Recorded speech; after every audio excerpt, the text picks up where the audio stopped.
Hello everyone, my name is Dalton and welcome to my channel. So it's been a little while since I posted a video. I'm not gonna lie, I've had a lot going on in life and with work and that sort of stuff. Work's been pretty hectic, and then I've just been trying to go to the gym more frequently and eat healthier and that sort of stuff. So I haven't really focused on filming and editing videos. Plus, I don't know about anybody else, I can't stand the sound of my voice when I edit, so that's kind of tough. But we're gonna push through anyways, and hopefully I'll be back to posting more frequently. But without further ado, let's get on into the video today. Today I want to talk about books that can help pull you out of a reading slump. I've mentioned in one of my last videos, it was a little while ago now, but I've been kind of struggling this year reading. I have a goal of 50 books that I want to read this year. I want to try to hit 50 books read. But I've been on a literary fiction kick, and to be honest, the literary fiction that I've been picking out is 700 pages, and they just take forever to get through. They're super enjoyable, but they just take so long, and so then I feel like I'm not reading as much as I should be, and that puts me in a further reading slump. So today I'm just going to be talking about books that kind of can pull me out of a reading slump. A lot of these are fantasy. I think there's a couple that aren't, but most of them are. They're just quick reads. They're easy to get through. They're enjoyable. A lot of these are action-packed, so you want to continue reading and get through them as fast as possible.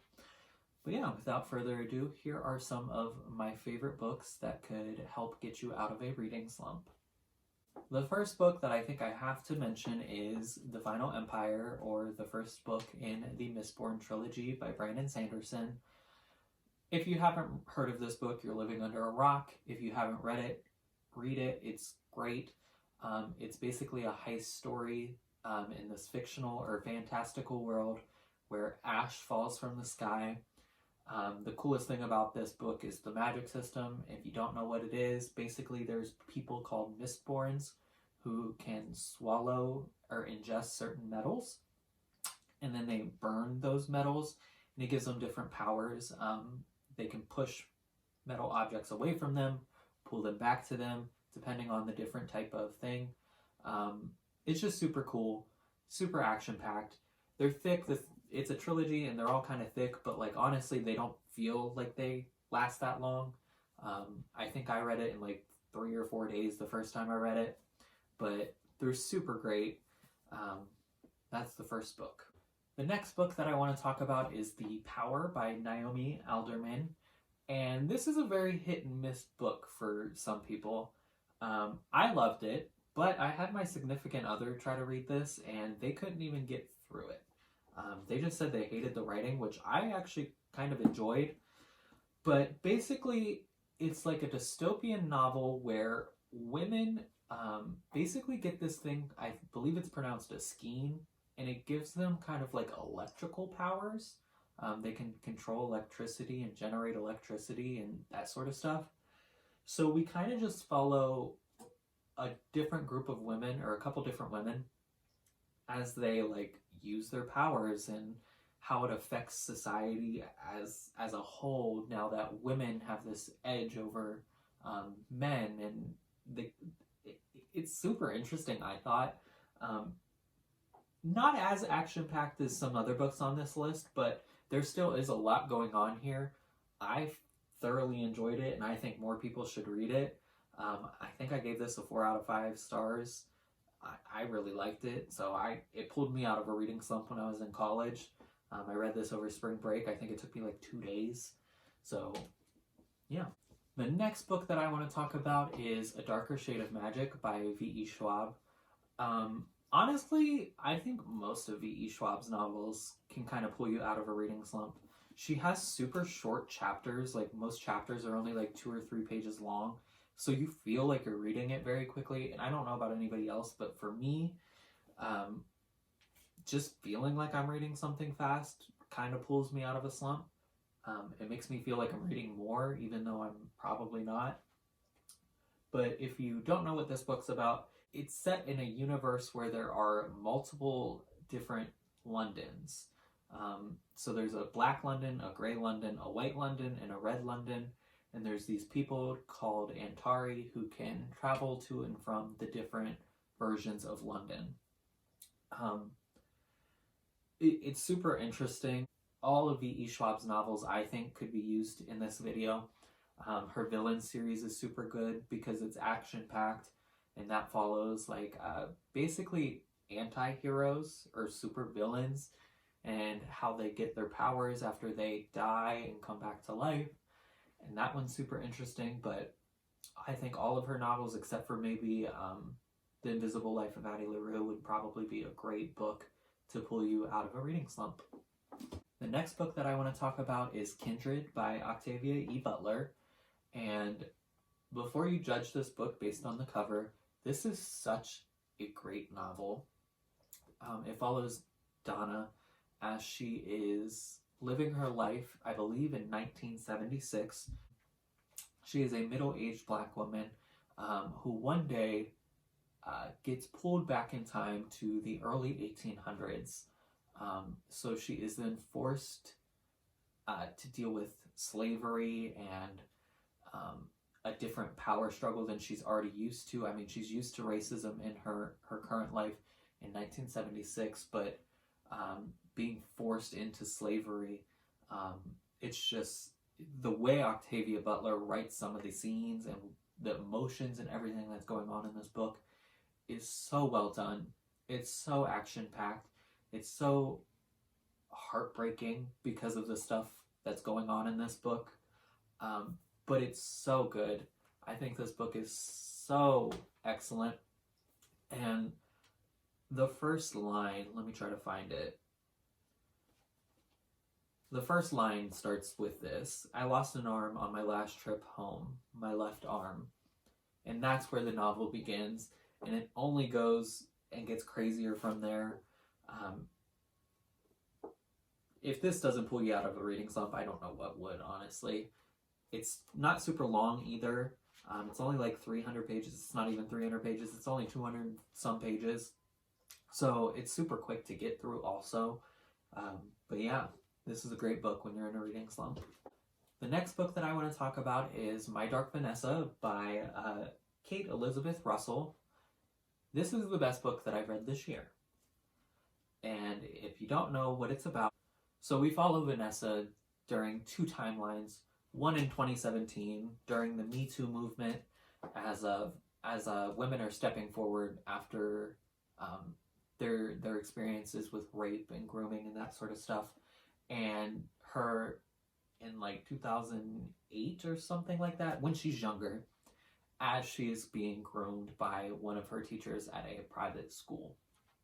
And this book is so emotional. I don't even know where to begin with it. I love this book so much. I understand the topic is very, very, very like taboo. But I think Kate Russell does such a good job at describing the feelings that Vanessa is going through.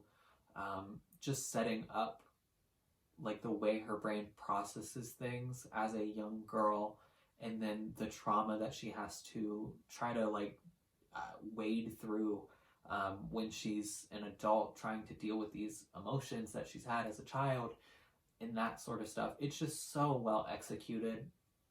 And this book is kind of hit or miss too for a lot of people, because I think people think it becomes repetitive, because some of the same things that happened when she was younger happen again when she's an adult.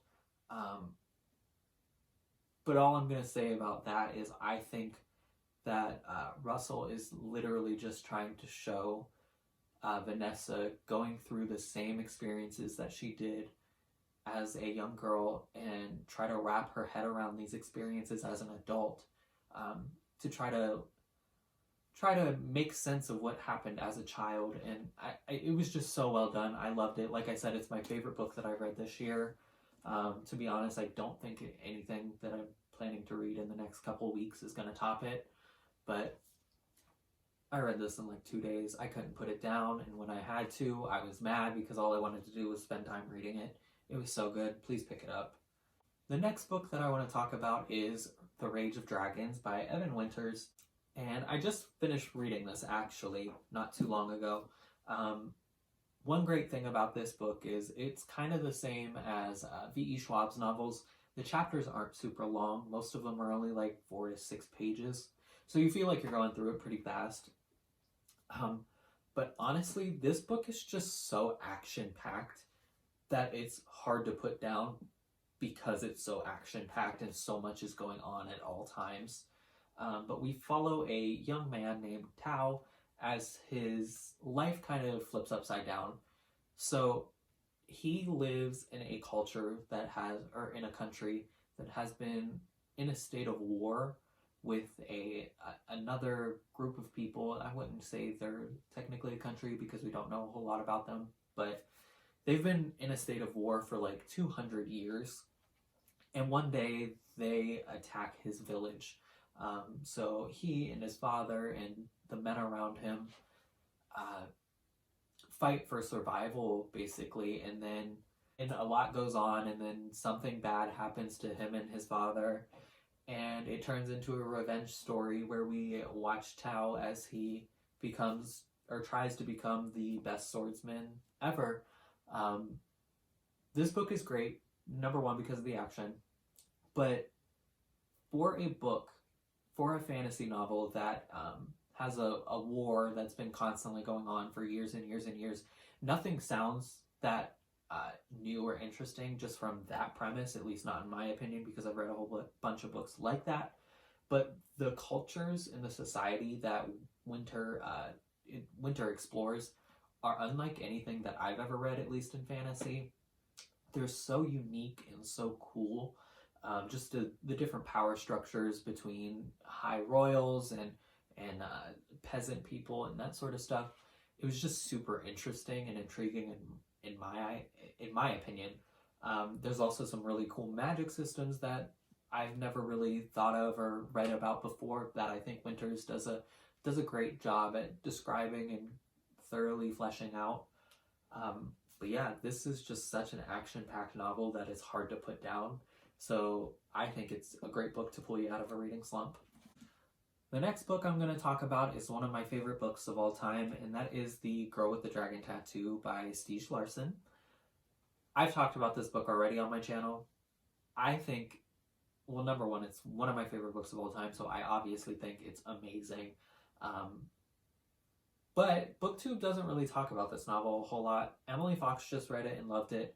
It was one of her favorite mystery thrillers of the year, I believe.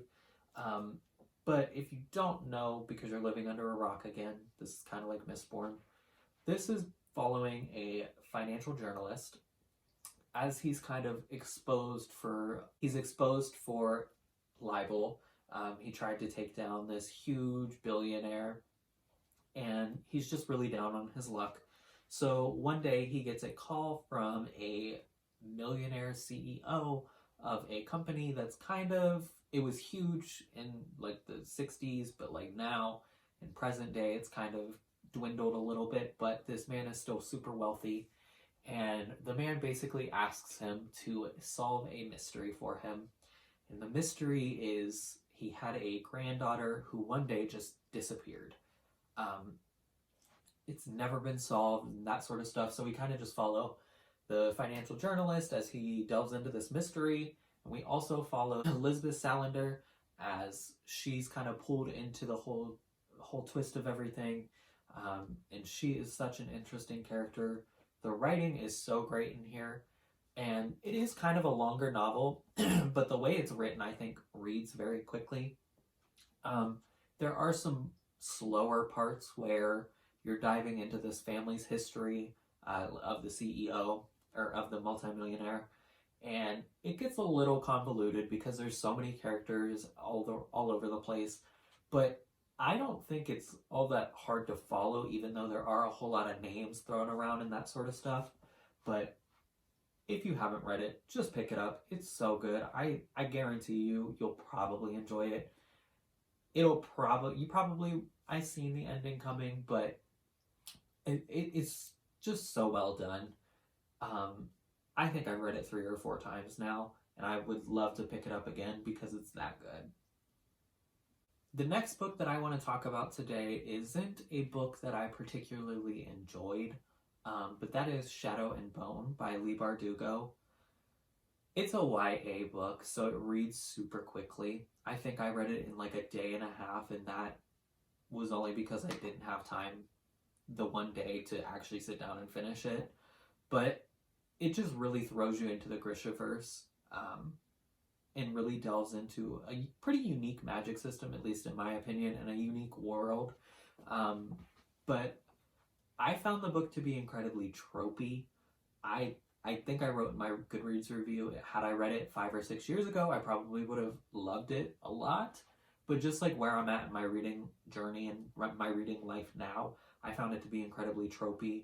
You're following a young girl as she finds out she has magical powers, and these magical powers are different than anybody else in the universe, basically. So she goes on her own little hero's journey, and she's an awkward, not that attractive kind of girl, but everybody still is like buying for her. There's obviously a love triangle between her friend and this guy called the Darkling. Like I said, I wasn't a huge fan. I'm currently reading the second book, and I'm enjoying that a little bit more than I did the first one. But it's just a super fast read. It's super easy to read, so like it's enjoyable enough, even though I did have quite a few problems with it. I didn't hate it by any means, but I didn't love it because I found it tropey and cliche. But anyways, another book that I think would be great to pull you out of a reading slump, especially by Leigh Bardugo, is Six of Crows. Now, this is probably my favorite book that I've read by her. And I did read it when it came out when I was in high school, so I wasn't as of a avid reader. I did read a lot, but I hadn't read as much as I have now. I don't know if I would love it as much now if I tried to read it, but this is a heist story. It's in the same world, in the same Grishaverse, but it follows completely different characters. This was very good for 2 different reasons. Number one, it's action-packed, and because it's a heist, you don't really know where the story's going. You do, but you don't, because Bardugo doesn't let you in on the main plan of what's going to happen. So for that, it's super interesting, and once the heist actually starts, it doesn't stop. Honestly, it's just non-stop action during the heist part. But she also, this is her best character work in my opinion. The characters in this series are some of the best YA characters that I think I've ever read.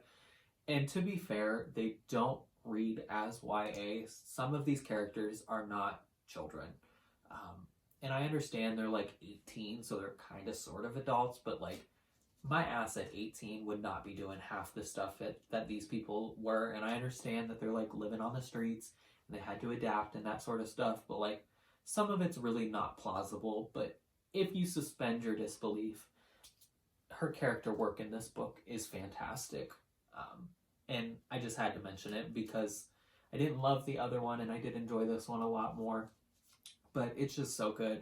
Action-packed, the characters are great, and it's hard to put down. So I think for that reason alone, it would pull you out of a slump.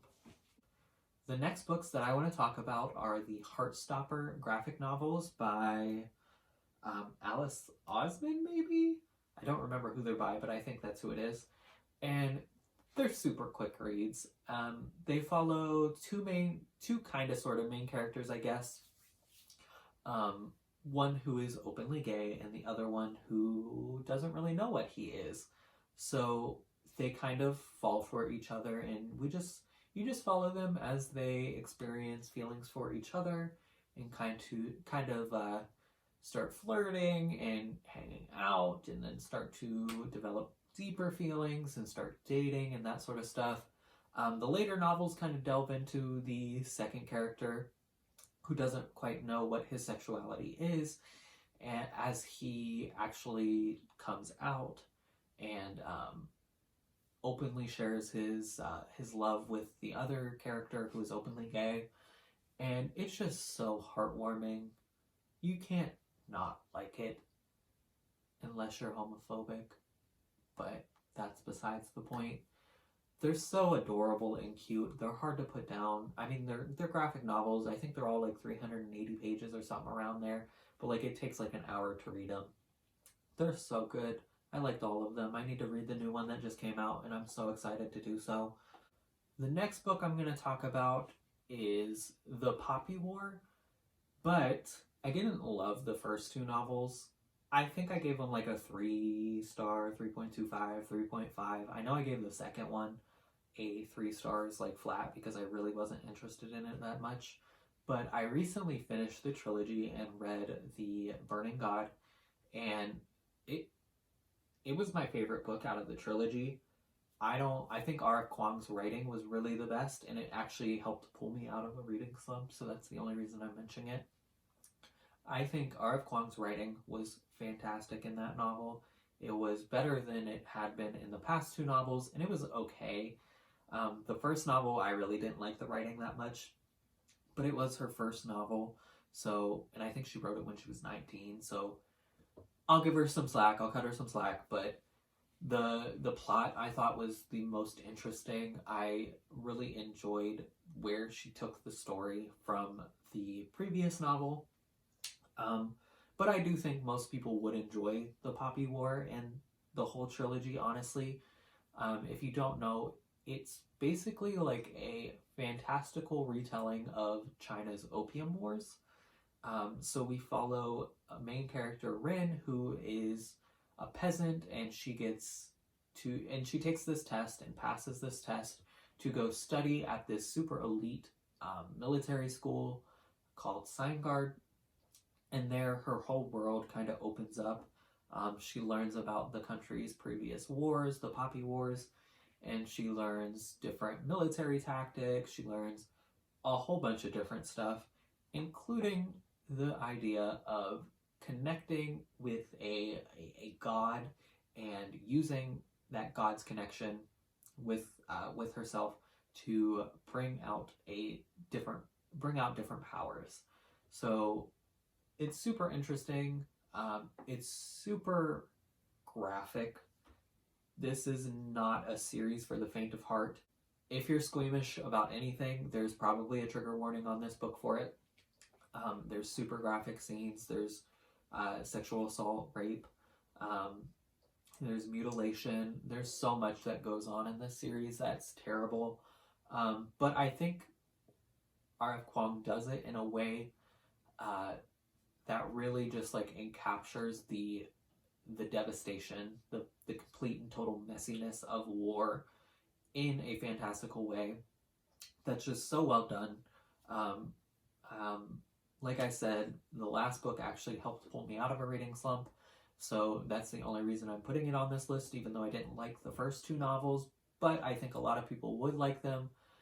Just check out the trigger warnings before you go into the novel. Like I said, there are a lot of different trigger warnings, but because it's so action-packed and because so much does happen, I think it's easily going to be a way for people to get out of reading slumps from the get-go. So, yeah.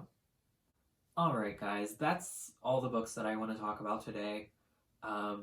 Leave me some comments. What are your favorite books that pulled you out of reading slumps? I'm sure if I sat down and thought about it a little harder, I probably could have pulled out some more, but these are just the ones that come to mind immediately as I think of reading slumps and like books that could pull me out of it. But yeah, thank you guys so much for watching. Don't forget to like, comment, and subscribe, and have a great day. Peace out.